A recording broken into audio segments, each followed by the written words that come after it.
Magandang araw mga kaibigan. Nako mga kaibigan, mainit itong pag-uusapan natin. Sa wakas, warrant of arrest para sa mga senador at iba pa, ilalabas na. Siniguradong kulong at walang takas.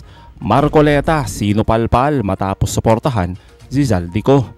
Alam nyo mga kaibigan, matapos itong malak teleserye na pasabog kuno ni Zaldico, abay naging mainit talaga ang tanong at duda ng ilan nating mga kababayan.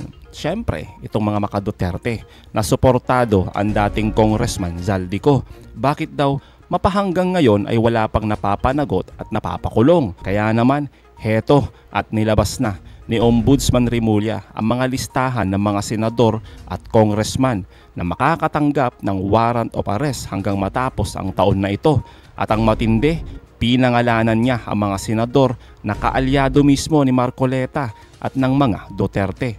Pinag-aaralan na din ng Korte Suprema ang suwestyon ni Ombudsman Boying Remulla na huwag bigyan ng piyansa itong mga sangkot sa malawakang korupsyon. At attorney, bineltahan ang mga guni-guning istorya ni Zaldico at talagang suportado pa talaga ng mga maka-Duterte tulad ni Marcoleta. Nako, abangan nyo yan. Yan ang pag-uusapan natin. Pero bagong lahat, pakilike muna ating video, pakishare na din po at subscribe na po kayo sa ating channel. Unahin na po muna natin ito mga kaibigan, kung sino-sino nga ba itong mga senador na mabibigyan ng warrant of arrest at kailan nga ba ito. Yung napirmahan ng Yusek Bernardo yung kanyang affidavit eh. Kaya yung mga nabanggit doon, Bong Revilla, Nancy Binay, Joel Villanueva. Hindi, Joel Villanueva kay Henry Alcantara. Nako. Jingoy Estrada. Meron po ba? Yun ang mga binanggit talaga. Si Sani Angara, bagong pasok lang, imbestigahan pa namin. Joel Villanueva kasama. Zaldico, si Escudero, si Maynard Ngu. Diba? Special Envoy. Kasama yan. Tsaka si Grace po, imbestigahan din natin. Hindi naman wala tayong atrasan dyan. Nice. Kung sinong dalhin ng ebidensya, ilatag natin sa harap ng husgado. Yun lang yun, di ba? Magkaka-warrant na yan by December 15. Baka may warrant na yung mga yan. Nako. December 16. Huwag na sila magtatago, pero binabantayan na namin ngayon. We're watching over them already. Meron na kaming tumitik-tik na kami. Tsaka lahat sila naka-alarm na. Napakagandang balita nun mga kaibigan, no? December 15. Kaya naman 16 ay talaga namang mabibigyan sila ng warrant of arrest. Itong sina Jingoy, Joel Escudero, sino pa ba? Nancy Binay, Bong Revilla, at syempre, yung bayani ngayon ng mga Duterte. Di ba? Itong mga maka-Duterte. Ginagawa nilang bayani ngayon, itong si Zaldico. Alam nyo mga kaibigan, itong mga nasabing senador, noong panahon ni Duterte ay feeling untouchable eh. Pero ngayon talagang mananagot sila. Kasama dyan ang mga bilyar. At sana lang talaga mapagbigyan yung suwestyon ni Ombudsman Remulla sa Supreme Court na huwag bigyan ng piyansa o pansamantalang laya itong mga hinayupak na to. Oo mga kaibigan, talagang dapat lang mapanagot sila. Di po ba? Tuloy natin to. May mga congressman kaming inaayos pa namin. Dinidevelop pa namin yung mga theory kasi nga ito, conflict of interest. Hindi lang siya non-bailable, pero mabigat na kaso rin ito. Yung mga incorporator ng SunWest, mga incorporator ng mga kumpanya na bumapel sa prohibited transactions, tatamaan yan. Kaya lang yung kay Mark Villar was a general statement about kickbacks at 5% of the totality of the budget of the DPWH in projects. Okay. Kaya mas mahirap i-prove yun. Kukunin mo pa yung pattern. Marami ka pang kukunin na harder to prove, but we will investigate. We do not necessarily have to file malversation cases or graft cases. We can file other cases as conflict of interest cases. Napakataas na yan. Pero yung conflict of interest lang, civil forfeiture, maraming pwedeng gawing bagay dyan. Kasi in the words of the person investigating, na veterano na sa ombudsman's office, kinirabutan daw siya nung nakita niya yung dinaanan niya mga lugar. Kasi hindi siya nakahanap ng ganung kamassive na gawain na related to graft and corruption. The most massive that she has ever seen. Yung may mga roads kasi ginawa talaga to benefit their properties. May mga river wall na ginawa to benefit their properties. Yung mga roads na ginawa from their one property to the other. Kasi pati Bangko Sentral, pinasok nila. Pati yung mga may conflicted na sila, pinasok nila. Kahit na yung di ba? Yung OGCC, may investigasyon na rin tungkol sa private water. Yung pinasok din nila. Ang dami nilang pinasok talaga negosyo. Everywhere. Pero ito yan kinausap ko yung Korte Suprema, sabi ko, Yun. bakit pa pinapapiyansa pa natin yung mga tao na na-convict na? Tama. Di ba dapat ikulong na natin lahat yan? Di ba, nakapiyansa pa marami. Na-convict na sila, dahil naka-appeal, nakapiyansa. O yun, pinag-iisipan ngayon ng Korte Suprema yan. Kasi nga, grave ano yan mga grave felony yan. Tsaka graft and corruption, estado ang nakataya dyan. Dapat dyan, walang no holidays, di ba? Dapat dyan, lahat talaga panagutin kagad. Tsaka talagang ikulong na hanggang ma-acquit. Well, mga kaibigan, ako, pabor na pabor doon, di ba? Kayo po ba, pabor ba doon na pag itong mga naaresto, itong mga nasabing sangkot dito, di ba? Eh, hindi na talaga makapagpiyansa. Dapat managot na eh. Ang ginagawa kasi nila mga kaibigan, kahit na nandyan na yung kaso, di ba? Kahit naman naaresto sila, magpapiyansa sila eh. Kasi may apila pa eh, di ba? Mag-a-appeal sila, tapos magbe-bail sila. Kahit magkano yan, kahit milyon-milyon pa yan. No? Sa laki ba naman na nga ninakaw daw nila eh. O, magkano lang yan eh. Di po ba? Kaya tama lang yung sinasabi dito ni Ombudsman Remulla. Kasi ginawa ng dahilan yan eh. Parang ano yan eh, parang laro ng mayayaman yan. Totoo. Yung mga kayang magpiyansa, ano ka ba, piyansa. Lalo na, pag ang Korte Suprema, ay katiga na yung aking pananaw na dapat lahat na makonvict, hayaan na nila makulong, wag na nilang bibigyan ng piyansa. Kasi nga, on appeal, bilang piyansa pa, grave felonies yan eh. Yun naman yung kasalanan sa taong bayan yan. Sabay pakakawalan mo dahil kaya magpiyansa. Mali na eh, mali na yun. Hindi iba sa akin yung mga yan. Nakasama ko yan, yung mga yan, one time or another sa buhay ko. Pero sa akin, trabaho ko to eh. Hiningi ko tong trabaho to. Kaya gagawin ko trabaho ko. Hindi ko bang talikuran yung hiningi kong tungkulin sa bayan? Eh, hiningi ko to eh. Hiningi ko, nanumpa ako dito sa tungkulin na to eh. Just look ahead. Just go right ahead dahil yan ang hinihingi ng ating mga taong bayan na iayos ang ating bansa. Totoo. And in my own small way as ombudsman, it's actually a very powerful office. Pero we will do everything that we can within our power to make people accountable. Sigurado yan. Hindi kami tumitigil. I have very good people in the ombudsman's office. At marami sa kanila are just happy na gumagalaw na sila ngayon. They're just very happy. Alam nyo mga kaibigan, malinaw naman eh ang mensahe ni Ombudsman Remulla. Di po ba? Walang protektado at walang padri-padrino dito. Malaking tulong ito eh para maibalik ang tiwala ng tao sa ating gobyerno na nasira noong nakaraang administrasyon. Ngayon mga kaibigan, talaga nararamdaman natin eh na may umaaksyon talaga. Noon kasi wala eh. Tulog eh, di ba? Tulog sa pansitan. Kaya tama lang itong ginagawa ni Remulla. Hindi lahat ng opisyal ng gobyerno ay willing magsabi ng diretsahan na may dapat managot at makulong. Lalong-lalo na mga kaibigan, mga senador to, mga congressman at mga naging kaibigan pa niya. Ang mga ganitong paninindigan ang kailangan natin eh, di po ba? Kahit pahayag pa lang, abay nagpapakita na po ito ng tapang at assurance sa hinihingi ng taong bayan na accountability, na parusahan ang mga magnanakaw sa kaban ng bayan. Pero yun nga lang mga kaibigan, hindi lahat sumusuporta. Hindi lahat sumusuporta.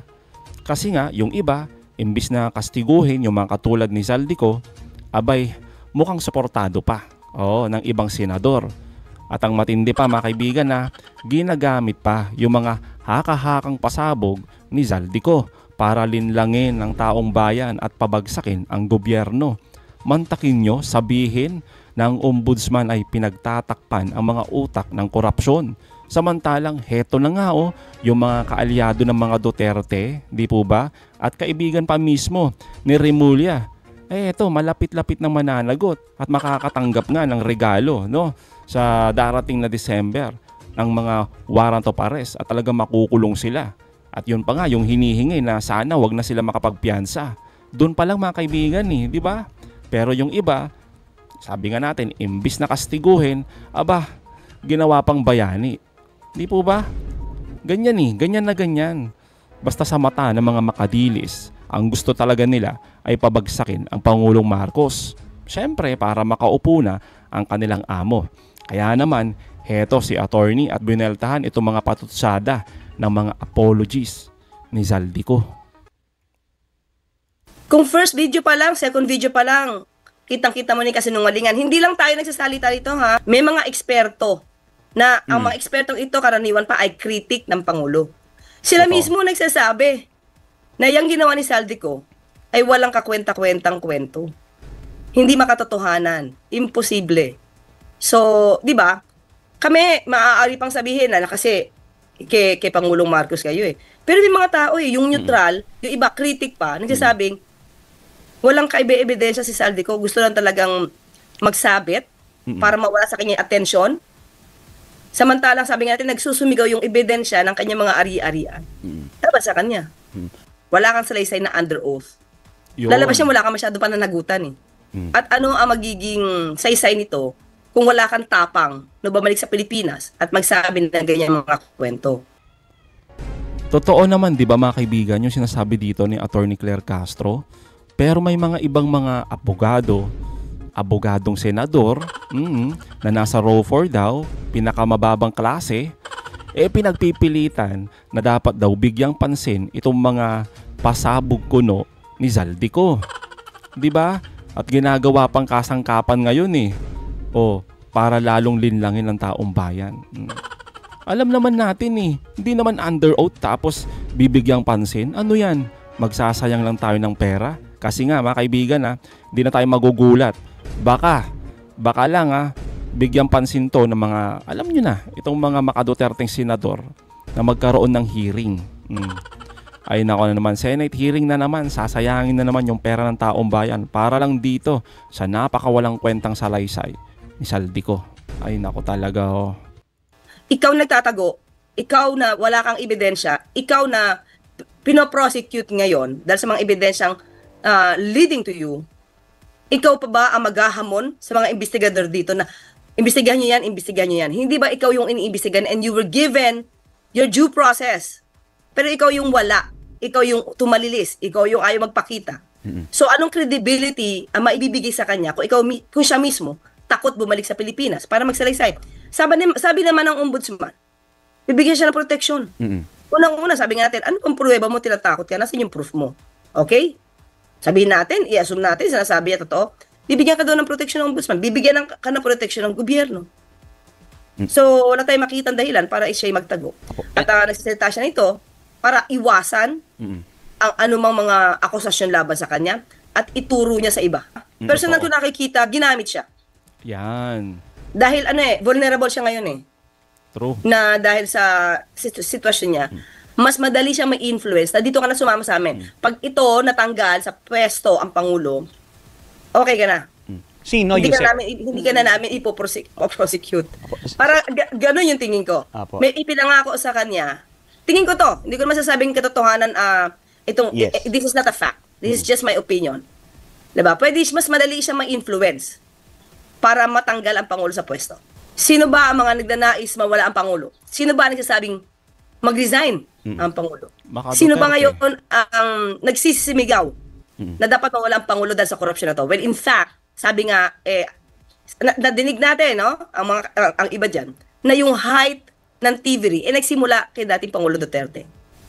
So, kapag tinanggal mo ang Pangulo ngayon, okay pag tinanggal mo ang Pangulo ngayon, sino bang papalit? Ang papalit ay anak na magnanakaw. Okay, bakit? Mismo si dating Pangulo Duterte ang nagsabing siya'y korap. Nagnakaw siya ng pera ng bayan at naubos na. Hindi niya makakaila ito. Totoo naman. So, ito yung kino-quote ko dahil mismo si dating Pangulo Duterte ang nag-admit na nagnakaw siya sa kaban ng bayan. So, sino ipapalit mo? Anak na magnanakaw. Ay nako talaga mga kaibigan, no? Sino nga bang ipapalit natin, 'di ba? Pag natanggal o talagang tuluyan ng sibakin o palayasin si Pangulong Marcos. O di syempre yung anak daw ng Magna. Oo. O di papalit natin si Sara Duterte. Pero hindi yun mangyayari mga kaibigan. Ano sila, sinuswerte? Nako naman no. Yung ang rally nila, yung rally mismo ng mga Duterte, ayun mga kaibigan, nilangaw. Oh, gusto pa nilang humalo doon sa INC. 'Di ba? Talagang desperado, kakapal ng mukha. Alam niyo kasi mga kaibigan, no, hindi sila satisfied eh. 'Yun naman ang totoo. Dahil hindi naman talaga hustisya ang habol nila. Hindi accountability ang gusto nila eh. Kundi pansariling interes at politika. Hindi nila pakay ang linisin ng gobyerno. Ang totoong target nila, ang Pangulo mismo. Tulad na lamang nito mga kaibigan, itong isang puganteng abogado Ipaglalaban daw niya itong si Saldico na mabigyan ng immunity kapalit ng pagsurrender ng kanyang mga nakuha, mga nakulimbat sa panahon daw ni Pangulong Marcos. At kapalit nito ang kanyang testimonya. Mga siraulo talaga, no? Oo. Imbis na panagutin 'Di ba mga kaibigan, imbis na panagutin, abay bibigyan pa talaga ng immunity pag si Sara Duterte daw ang naging pangulo. Ibang klase talaga. Ilusyonado umuwi ka na rin dito, hoy. Roque, ano ba ginagawa mo dyan? Isa ka pa. Kaya mga kaibigan, kahit na may mga senador pang makakulong at mga congressman, hindi naman talaga sila titigil hanggat hindi nila nasisira, napapahina o natatanggal si Marcos. Di po ba? Ang pangulo ng ating bayan. Yun naman talaga Yun ang target nila matanggal sa pwesto itong ating Pangulong Marcos. Yan ang tunay na laro nila. Hindi accountability, kundi paupuin agad ang amo nila. So mga kaibigan, anong masasabi nyo patungkol dito? Comment down below. Again mga kaibigan huwag nyo kalimutan, i-like at i-share itong mga videos. Hanggang sa muli, kita-kita ulit tayo mga kaibigan.